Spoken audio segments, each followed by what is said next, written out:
사랑합니다. 축복합니다. 우리 대강교회 성도 여러분, 잘 지내고 계신지요? 지난주부터 이제 비대면 예배를 드리게 돼서 오늘도 수요예배를 지난주에 말씀드렸던 말씀을 가지고 함께 말씀을 나누려고 합니다. 지난주에 우리 임재 기도에 대한 말씀을 함께 나누었었는데 이사야서 64장에 있는 말씀을 가지고 함께 말씀을 나누었습니다. 큰 제목은 원하건대 주는 하늘을 가르고 강림하시고 하나님의 임재에 대한 말씀입니다. 64장은 12절까지 있습니다. 아주 짧습니다. 그래서 Q&A로 함께 좀 살펴보겠습니다. 핵심 구절을 먼저 보겠는데 핵심 구절은 이사야서 64장 1절부터 2절에 있는 말씀입니다. 원하건대 주는 하늘을 가르고 강림하시고 주 앞에서 산들이 진동하기를 불이 섭을 사르며 불이 물을 끓인 같게 하사 주의 원수들이 주의 이름을 알게 하시며 이방 나라들로 주 앞에 떨게 하옵소서. 이런 단어들만 기억하면 될 것 같아요. 하나님 임재할 때 그 상황이 나와 있죠. 그러면 이제 한번 쭉 살펴보겠습니다. 이사야서 64장은 이사야서 63장과 이렇게 문맥적으로 연결이 되어 있습니다. 그럼 이사야서 63장을 좀 한번 먼저 보겠는데 이사야서 63장을 보면은 이스라엘의 멸망을 바라보면서 하나님께 통곡하는 이사야의 기도가 나와 있어요.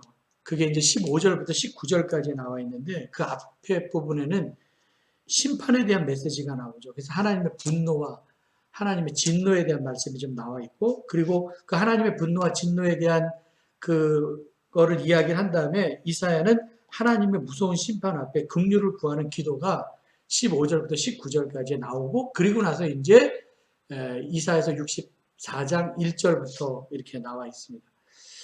그러면 이사야서 63장 15절 그 중에서 한 구절을 한번 보겠는데 거기에 보면 주여 하늘에서 굽어 살피시며 주의 거룩하고 영화로운 처소에서 보시옵소서. 굽어 살피시고 보시옵소서. 주의 열성과 주의 능하신 행동이 이제 어디 있나이까? 안 보인다라는 거죠. 주께서 베푸시던 강국한 자비와 사랑이 내게 그쳤습니다. 이런 것들이 다 있었는데 자비와 사랑이 있었는데 지금 이제 다 그쳤다는 거예요.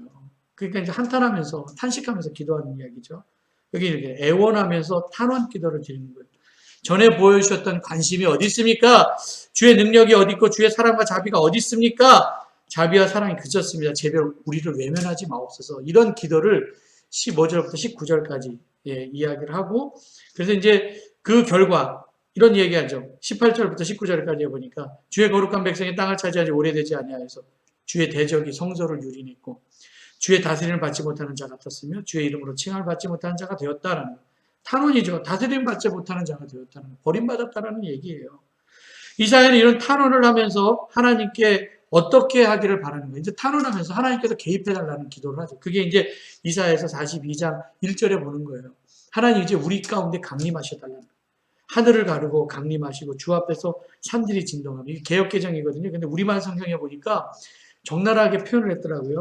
주께서 하늘을 손으로 찢으시고 내려오시면 산들이 주 앞에서 벌벌 떨 것입니다. 산들이 진동하는 걸 벌벌 떤다라고 얘기하고 우리말 성경에는 강림, 간을 가른다라고 하는 표현을 찢으시고 이렇게 나와서 한번 이렇게 하나님께서 어떤 모습으로 강림하실지에 대한 우리말 성경이 조금 적나라해서 제가 우리말 성경을 넣었습니다. 다른 번역본으로.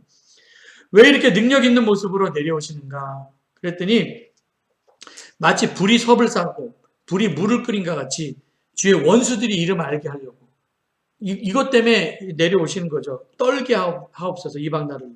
그래서 주의 대적으로 주의 이름을 알게 하시고 열방이 떨게 하시기 위해서 이사야는 기도하는 거예요. 그래서 하나님의 백성들은 야, 너 대적 두려워하지 마. 하나님의 능력이 이렇게 위대하다. 이것을 좀 원수들 앞에 보여주게 하기 위해서 아주 하늘을 찢으시고 하나님께서 강림하시라라고 하는 그런 기도를 하고 있습니다. 이렇게 하나님께서 강림하실 때 그럼 어떤 역사가 일어나는가 그랬더니 주께서 강림하시고 우리의 생각 밖에 두려운 일을 행하셨다. 그때 산들이 주의 앞에서 진동하였다. 근데 이 말씀은 이제 이사야가 어떤 것들을 기억하면서 이 말씀을 했냐면은 이스라엘 백성들이 이제 해방되어서 출애굽에서 나오잖아요. 그때 시내산에 올라가서 경험했었던 그 모세의 경험을 생각하면서 이사야가 기도를 한 거예요. 근데 우리 이제 시내산과 광야 40년의 기간 동안 하나님께서 우리가 알지 못하는 두려운 일들을 기적과 같은 일들을 행하셨죠. 뭐 구름 기둥으로 불 기둥 가운데 임재하셔서 보호해 주시고 인도해 주시고 또 홍해 앞에 다다랐을 때에는 홍해를 육지같이 건너게 하셨습니다. 기적을 본 거죠. 물이 없어 고통당할 때는 바위에서 물 나게 하시고 먹을 것이 없었을 때 매일매일 하늘에서 만나라고 하는 음식을 내려주셨고요. 주변 나라들이 공격했을 때 승리하게 하셨고 40년이 매일매일 기적이었습니다. 그래서 출애굽할 때 그 하나님의 임재의 상징이었었던 불기둥과 구름기둥으로 하나님께서 강림하시고 이렇게 하실 때 그들을 인도하시고 보호하셨듯이 하나님께서 강림하시면은 뭐 두려운 일들이 일어나겠죠. 왜 주님께서 강림하셔야 하는 이유를 무엇이라고 말하고 있는가? 주 외에는 자기를 앙망하는 자를 위하여 이런 일을 행한 신들이 예부터 들은 자도 없고 귀로 들은 자도 없고 눈으로 본 자도 없다라고 그렇게 말씀을 하고 있어요. 그러면서 이렇게 기도한 후에 바로 어떤 기도를 하냐면요. 하나님 강림하세요. 근데 우리가 더러우면 안 되잖아요. 그래서 바로 회개 기도를 합니다.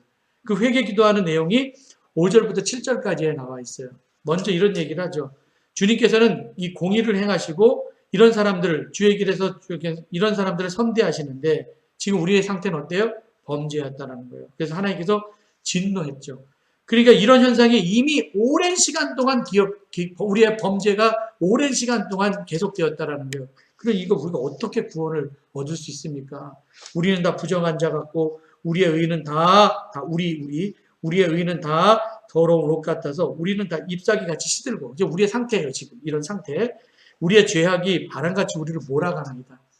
주의 이름을 부르는 자도 없고 스스로 분발하여 주를 붙잡는 자가 없사오니 이는 주께서 우리에게 얼굴을 숨기시며 우리의 죄악으로 말미암아 우리가 소멸되게 하셨습니다. 지금 우리의 죄를 지금 고백하는 내용이거든요.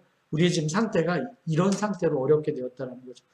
그러니까 주님은 이런 사람들 기뻐하시잖아요. 공의를 행하는 사람들. 이런 사람 선대하시죠. 근데 지금 주님께서 범죄 때문에 진노하셨어요. 오래되었다는 거예요. 어떻게 감히 구원받을 수 있습니까? 그러면서 자신의 오래된 죄악들을 고백을 하고 있습니다. 이런 죄 때문에 사실 우리가 구원을 기대할 자격이 없어요. 너무 죄가 오래되었기 때문에. 그래서 구체적인 죄를 열거하는데 이런 거예요. 부정한 자 같고 더러운 옷 입은 자 같아서 다 잎사귀같이 시들었다라고 얘기를 하죠. 진짜 마른 잎사귀 소망이 없잖아요. 그럼에도 불구하고 7절에 이렇게 이제 주의 이름 부르는 자도 없고 우리의 얼굴을 돌렸는데 이거 얼굴 숨기셨다는 거 아닙니까? 하나님께 이제 우리의 죄를 이제 탄원을 하면서 그러면서 이제 죄를 고백한 후에 하나님과 자신의 관계를 이사야는 이제 설명을 하죠. 아버지라고 불러요. 주는 우리 아버지시다. 이렇게. 그리고 진흙이고 우린 토기장이다. 다 우리의 손으로 주의 손으로 우리를 지으셨다라고 얘기를 합니다. 다 고백한 다음에 정말 자격 없잖아요. 자격 없는데 하나님 우리 아버지시잖아요. 탕자가 정말 죄를 져도 아버지한테 돌아올 수 있는 것처럼 아버지시잖아요. 우리를 다시 빚어달라고. 토기장이라고 고백을 하고 있죠. 이런 관계를 얘기한 후에 그럼 어떤 기도를 하고 있습니까? 이사야서 64장 9절에 보니까 하나님 분노하지 마세요. 그리고 우리의 죄악을 영원히 기억하지 마세요.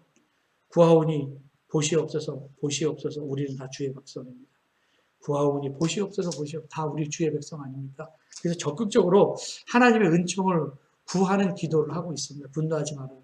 아버지가 아무리 분노해도 애 때려 죽이겠습니까? 그거 아니잖아요. 그죠? 자신이 처해 있는 상황을 그럼 어떻게 설명하고 있습니까? 10절, 12절에 보니까 지금 이제 죄악으로 인해서 하나님 얼굴을 돌리니까 지금 우리가 어떻게 됐다고요? 광야가 되었고 이 시온이 광야가 되었으면 예루살렘 황폐하게 되었고 그래서 우리가 주를 찬송하던 우리의 거룩하고 아름다운 성전에 불이 탔고 우리가 즐거워하던 것이 다 황폐하게 됐다는 지금 우리의 상황 그 사람들 지금 상황을 다시 한번 얘기를 하고 있습니다. 그러면서 이제 마지막으로 이사야가 12절에 어떤 간구를 하냐면 이런 간구를 해요. 여호와 우리가 이렇게 되었는데 우리가 지금 이렇게 되었는데 주께서 아직도 가만히 계시려 하나이까? 주께서 아직 잠잠하고 계시나이까? 우리에게 심한 괴로움을 벌받게 하시라나이까? 하나님 우리 지금 이렇게 됐는데 가만히 계시면 안 되지 않습니까? 반문하는 거예요. 잠잠하면 안 되지 않습니까? 지금 우리가 계속 괴로움을 받게 하려고 하십니까? 아버지시잖아요. 하면서 12절이 끝나고 나요. 이사야서 64장 이제 12절이 끝나고 있습니다. 이렇게 탄원하는 거죠. 그러면서 이제 사실 이사야의 결론은 그 나와 있지는 않지만 12절로 그렇게 반문하면서 끝나기보다는 아마 생략된 말씀이 있었을 거예요. 그러니까 지금 우리 이거 있잖아요. 가만히 계시니까 잠잠하고 계시니까 우리가 지금 괴로움 받게 하시렵니까? 하면서 바라고 있는 거는 뭐냐? 이사야서 64장 1절 말씀이 그 뒤에 붙어도 상관없을 것 같아요. 그러니까 우리 원하건대 하루를 가지고 속히 강림하십시오. 그래서 이방 나라들이 주 앞에서 떨게 하십시오. 강림하셔서 이방 나라들로부터 지금 우리 너무 힘드니까 지금 바벨론 포로 상태니까 구원해달라고 간구를 하고 있습니다. 이게 본문에 대한 이제 확실한 여러분들 이제 의미를 생각을 돌아보셨죠? 그럼 이제 한번 본문을 보면서 의미를 한번 찾아보겠습니다.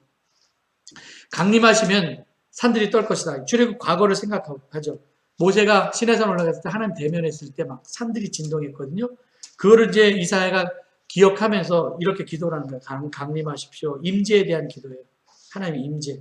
그리고 막 강림하실 때 막 이런 일들이 벌어진다는 거예요. 강한 능력으로 막 땅을 뒤흔드는 그런 능력으로 오신다는 거예요. 사실 여러분 문제가 없는 사람 없잖아요. 지금 우리도 마찬가지예요. 지금 하나님의 임재를 위해서 기도해야죠. 아까 12절에 나와 있었던 이야기처럼 우리가 지금 우리의 상태를 보고 아버지가 가만히 계시면 안 되죠. 아버지가 잠잠히 계시면 안 되죠. 그래서 강림해달라는 거예요. 친히 개입하셔서 아픔을 좀 치료해달라고. 그러니까 우리도 기도해야 돼요. 하나님 우리 아픔 치료해주세요. 하나님 우리 가정 치료해주세요. 하나님 우리 교회에 임하게 하옵소서. 우리 나라에도 임하옵소서. 그러면은 진짜 우리가 생각지도 못할 기도의 응답을 받는다. 이런 간증들이 늘어날 것이다.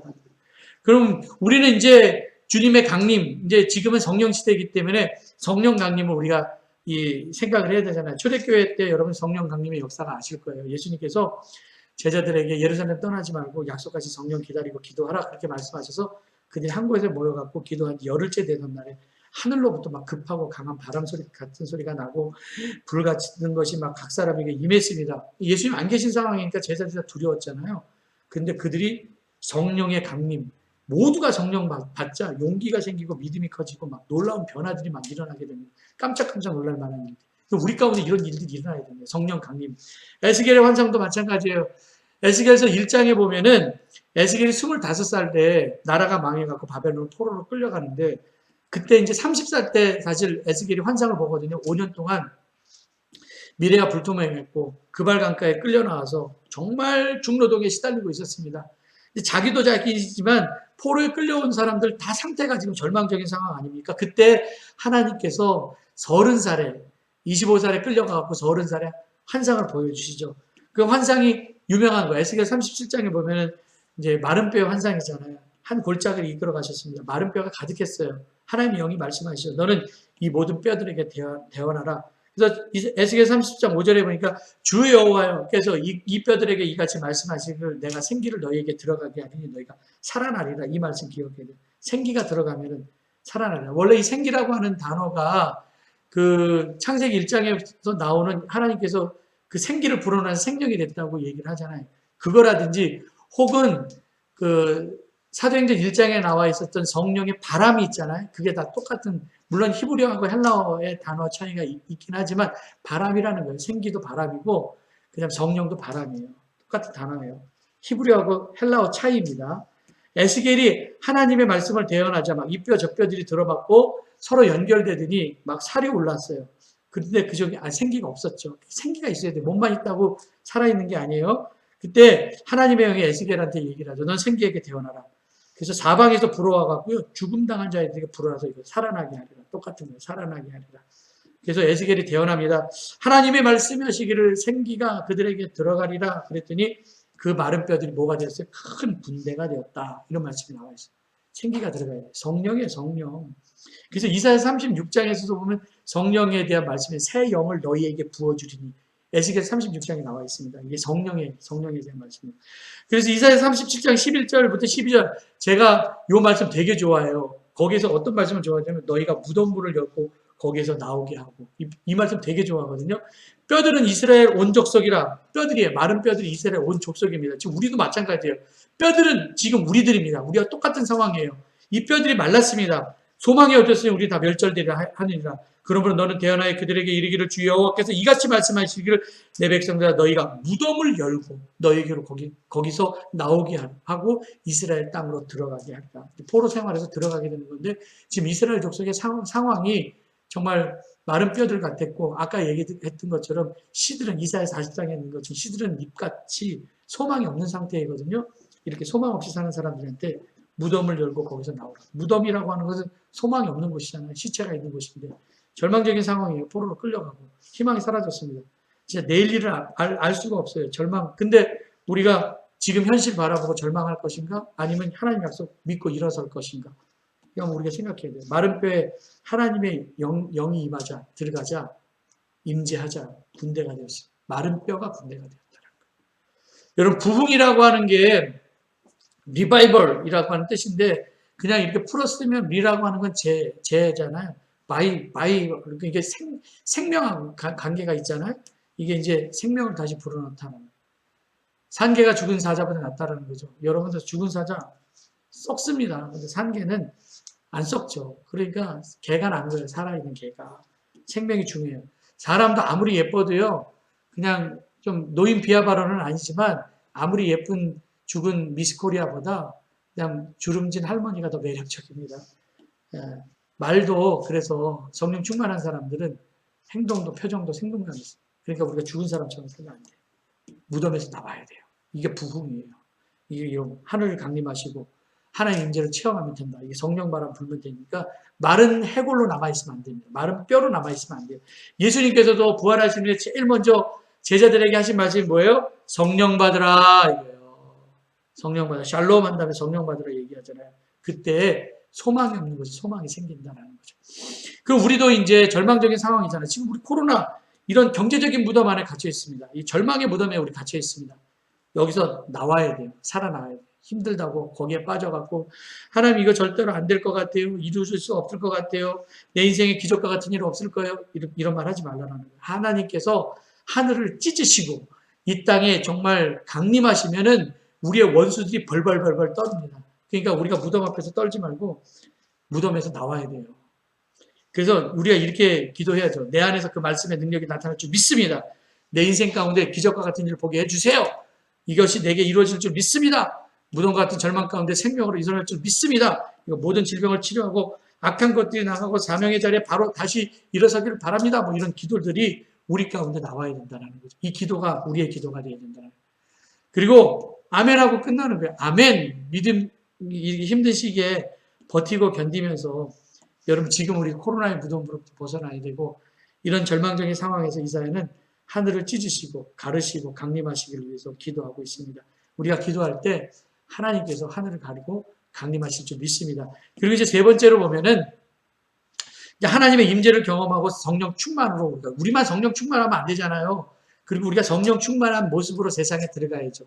그래서 여러분 이사야서 64장 5절부터 7절에 보니까 하나님께서 어떤 사람을 기뻐하시냐? 정의를 실천하는 사람, 주의 길을 따르는 사람을 기뻐하시냐? 그럼 이렇게 살아야 돼요. 근데 지금 우리가 이렇게 살지를 못하고 있기 때문에 이렇게 살아야 돼요. 주의 길을 따라야 되고 그 다음에 정의를 기쁨으로 실천하는 사람. 근데 하나님의 진노가 오랫동안 우리가 죄를 지었기 때문에 그런 얘기를 하죠. 6절에 우리가 어떻게 구원받겠습니까? 우리 부정한 자 같고 우리의 모든 일은 더러운 옷과 같고 나뭇잎처럼 힘들었고 바람처럼 우리를 휘몰아 가는데 주님의 이름을 부르는 사람도 없고 분발하는 사람도 없고 그러게 주님께서 우리의 얼굴을 숨기셨고 아까 반복되는 거지만 우리의 죄악 탓으로 우리를 소멸시켰습니다. 아까는 개역성경이고 지금 세번역이거든요. 지금 우리의 상태를 얘기를 하고 있어요. 그러니까 우리는 이제 모두 아까 거기에 보면 6절부터 7절까지 쭉 보면은 주어가 우리라고 하는 주어로 바뀌잖아요. 회개 기도할 때는 너 회개해 이게 아니라 우리가 회개해야 돼요. 말씀대로 살지 않았습니다. 그래서 진노했습니다. 그러면서 그 황폐한 원인이 하나님 앞에서 범죄했기 때문에 이제 회개를 기도를 드리는데 우리 모두가 회개해야 돼요. 그러니까 세상 사람들만이 아니라 우리 모두 우리의 의인 우리는 모두 나뭇잎처럼 시들었고 우리의 죄악이 바람처럼 우리를 흔들리게 했다는 우리는 다 부정하고 우리는 다 시든잎이고 참 안타까움이 있잖아요. 다 망하게 되었어요. 그러니까 우리를 좀 불쌍히 여겨 주시옵소서. 이 기도하는 거예요. 탄식하면서 주의 임재를 바라는 기도하는 거예요. 이 땅의 회복을 위해서 내가 먼저 회개하고 내가 하나님 뜻대로 살지 못했잖아요. 그래서 이제 내가 속해 있는 자리에서 제자리로 돌아가는 거예요. 그럼 제자리로 돌아가는 게 뭐예요? 나답게 사는 거. 그래서 자기가 자기 역할 감당하면서 살면 됩니다. 그러니까 남 탓하고 뭐 이렇게 얘기하지 말고 하나님의 임재를 만난 사람, 하나님을 성령에 충만한 사람들은 이제 세상 속에 들어가서 나답게 살아야 돼요. 그리스도인답게 살아야 됩니다. 그래서 세상의 소금과 역할을 감당해야 돼요. 교회에서 소금과 역할이 아니라 세상에서 소금과 역할. 그래서 함께 고난에 동참하고 누구를 탓하는 게 아니라 우리 모두가 잘못했다. 그래야지만 우리가 되는 거고 하나가 될 수가 있는 거거든요. 그래서 이사야서 64장 5절부터 7절까지 기도할 때 이사야는 우리 모두라고 하는 말을 계속해요. 너는 왜 그러냐? 나는 잘못 없는데 너 때문에 그래 이런 말 하지 않아요. 우리는 다 똑같아요. 그 모두가 나와서 지금 다 함께 회개하면서 기도할 때입니다. 당연히 그러니까 비판하면 안 되겠죠. 돌아봐야 되겠죠. 그러면서 이제 자기를 돌아보는 이야기들을 좀 하고 있거든요. 우리의 상태가 이렇다라고. 그래서 지적 많이 하고 비판하는 사람들 보면은요, 사실 자기 자신이 성한 곳이 하나도 없어요. 자기가 성한 곳이 없기 때문에 비판을 하는 거예요. 내 안에 있는 더러운 것들이 나오는 거기 때문에. 그래서 비판을 하면서 내가 죽는 거거든요. 비판을 하면 내가 죽는 거예요. 그래서 욕이라고 하는 것은 다른 사람을 죽이는 것보다 먼저 자기가 죽는 거예요. 그래서 우리는 인간이라고 내가 페르소나 얘기를 했잖아요. 그 삶을 생각하면. 페르소나라고 하는 게 뭐예요? 사람이 인격이라고 하는 건 소리통이에요. 소나레, 소리죠. 소니, 이거 다 거기서 나온 거거든요. 소리라고 하는 단어. 쯔루. 사람이라고 하는 것은 거기서 퍼스이 나왔으니까. 그러니까 사람이 소리통인데 그 좋은 마음을 가지고 있어야지 좋은 소리가 나올 거 아닙니까? 근데 비판을 한다고 하는 건 내 안에 더러운 것이 있는데 나를 먼저 고쳐야죠. 그래서 다른 사람을 비판하기 전에 10배로 강한 기준을 가지고 자기를 한번 대봐야 돼요. 거울을 항상 봐야 돼요. 그래서 우리가 갈라디아서 6장 1절에 있는 것처럼 어떤 사람이 범죄한 일이 있었으면은 신령한 너희는 온유한 심령으로 그러한 자를 바라보고 이건 너희 자신을 살펴보아 너도 시험 받을까 두려워하라. 너 자신 한번 살펴봐. 비판하기 전에 먼저 나를 보라는 거죠. 예수님도 산상수훈에 말씀하시잖아요. 남의 눈에 티보다 네 눈에 있는 들보부터 보라고. 핵심은 뭐예요? 온유한 심정, 아버지의 마음이거든요. 그래서 그를 바로 잡으라. 이런 고통스러운 아픈 현실이 온 것은 우리의 죄 때문이다라고 고백을 하고 있습니다. 그리고 이제 네 번째 마지막으로 하나님 토기장, 하나님의 뜻대로 이거거든요. 간절하게 기도하는 내용이 그거죠. 우리의 아버지라는 거예요. 우리 아버지. 우리가 이렇게 많이 범죄했다 할지라도 그래도 하나님 우리 아버지지 않습니까? 우린 진흙인데 하나님 우리를 다시 빚어주세요. 하나님은 토기장입니다. 다시 빚어주세요. 이제 진노를 거둬주시고 우리 죄를 기억하지 말아주세요. 우리는 다 하나님의 백성입니다. 이게 12절까지 그렇게 얘기를 합니다. 그래서 이제 사실 지금 보니까 우리의 죄악으로 말미암아서 지금 이 땅이 황무해진 것처럼 지금 우리 땅이 황무해졌잖아요. 이 황무해진 것처럼 광야가 되었고 황폐해졌어요. 똑같아요. 예루살렘도 그렇게 됐으니까. 성전이 불탔어요. 맨날 우리가 모여갖고 막 찬송했었던 그 성전에서 찬양 소리가 끊어졌습니다. 다 황폐해졌어요. 하나님이 우리가 지금 어떤 형편인데 지금 이런 형편인데 하나님 잠잠하셔서 우리가 극심한 고통을 받도록 하는 걸 지금 내버려 두시렵니까? 이러고서 끝나고 있는 거예요. 기도가 그렇게 끝나요. 이럽니까? 하면서 끝나요. 그러니까 임재해달라는 거예요. 임재해달라는 거예요. 관계 회복. 하나님 아버지 우리를 좀 불쌍히 여겨달라고. 하나님 우리 아버지시다. 하나님 토기장이시다. 우리를 다시 빚어달라고. 그래서 진노를 거두어달라고 구절에 얘기를 하죠. 그리고선 기억하지 말아달라고. 보십시오. 보십시오. 우리는 다 주님의 백성입니다. 세 번역입니다. 비록 우리가 죄를 지었을지라도 정말 뻔뻔하지만 면목이 없죠. 근데 범죄한 가운데서도 우리는 기도해야 돼요. 죄를 져서도 하나님 앞에 나와야 돼요. 뻔뻔해도 아버지한테 뻔뻔하니까 나가는 거지. 아저씨한테 못 나가잖아요. 하나님 아버지 앞에 기도하는 거예요. 돌아오기를 기다리고 계세요. 탕자 아버지처럼. 그래서 하나님 분노하실 수밖에 없는 상황인데 그래서 정말 이렇게 됐는데 분노로 성전이 불타고 막 찬양하던 것이 황폐하게 되었는데 12절에 고백하고 있는 게 그거 아닙니까? 그래서 이사야서 마지막은 그 마지막 때 성령의 다스림을 받지 못한 교회와 성도들이 당할 일이에요. 지금 황폐하게 됩니다. 성령 다스림 받지 못하면 마지막 때. 그래서 우리가 다시 하나님의 손에 빚어져야 돼요. 잘. 그래서 성령의 다스림을 받지 않은 내 마음, 이 마음대로 살면 안 되고 교회가 하나님의 뜻대로 교회답지 않으면 건물이 아무리 화려해도 거대하다 할지라도 광야처럼 황폐한 모습으로 변해갈 것이 뻔한 겁니다. 그래서 우리 성도는 아버지의 자녀들은 본문 이사야에 이야기했던 것처럼 하나님의 자비와 긍휼을 구할 수 있거든요. 그래서 12절 다시 한번 읽어볼게요. 여호와여 일이 이러하거늘 황폐해졌거늘 주께서 가만히 계시려 하나이까 주께서 아직도 잠잠하시고 우리에게 심한 괴로움을 받게 하시려나이까 읽으면서 이사야서 64장이 끝나요. 황폐함을 보고도 바라만 보고 계실 거냐고 계속 침묵만 하고 계실 거냐고 속히 개입하셔서 하늘을 찢으시고 강림하셔 달라고 그렇게 지금 기도하고 있습니다. 결론입니다. 생각하기. 아픔을 가지고 탄식하며 기도합니다. 우리가 무슨 대단한 능력을 가지고 있는 인간도 아니고 5분도 내다보지 못하는 연약한 인간인데 뭘 이렇게 해보려고 애를 쓰지만 뭐 예측할 수 있는 것도 없고 2020년도 우리가 이렇게 살 줄 생각이나 했겠습니까? 1월달 시작할 때 생각도 못한 일들이 지금 일어났잖아요. 이제 황폐해진 이 땅입니다. 능력만신 하나님 기억하면서 이사야처럼 기도해야 되고 특별히 대림절 기간인데 우리 하나님의 기대를 이게 정말 예수님 다시 오심을 정말 예수님께서 하늘을 찢으시고 다시 강림하시는 것들을 생각하면서 우리 기도해야 돼요. 지금 하나님 능력을 나타내시옵소서. 이제 성령의 능력으로 살아 무덤의 자리에서 벗어나게 없어서 이 기도해야 돼요. 우리는 모두 죄인입니다. 그래서 우리가 하나님 앞에 회개하고 세상 속에 들어가서 정말 세상을 변화시킬 수 있는 능력 있는 그리스도인 되게 해달라고 기도하고요. 정말 이 땅이 이렇게 됐습니다. 황폐하게 됐는데 토기장이 되신 하나님이 하나님의 선하신 뜻대로 나를 다시 빚어주시옵소서 기도하면서 우리 절망의 상황에서도 하나님의 뜻대로 살아서 좋은 그리스도인으로 기도하는 그리스도인으로 살아서 무덤의 자리에서 나와서 생명력이 충만한 삶을 사시기를 간절히 기도하고 축원합니다. 기도하겠습니다. 하나님 감사합니다. 이 땅이 황무하게 됐습니다. 황폐해졌습니다. 지금 성탄절, 대림절 기간입니다. 주님의 다시 오심을 기다리면서 준비하고 있는 기간입니다. 아버지 황폐한 땅에 다시 오셔서 이 땅을 회복시켜 주시옵소서. 정말 하늘을 찢으시고 강림하셔서 주의 원수들이 벌벌벌 떠는 역사가 일어나게 하여 주시옵시고 우리가 두려워하거나 떨지 아니하고 정말 능력받아 세상 속으로 들어가 세상을 변화시킬 수 있는 온전한 그리스도인 되게 하여 주시옵소서. 예수님의 이름으로 기도드렸사옵나이다. 아멘.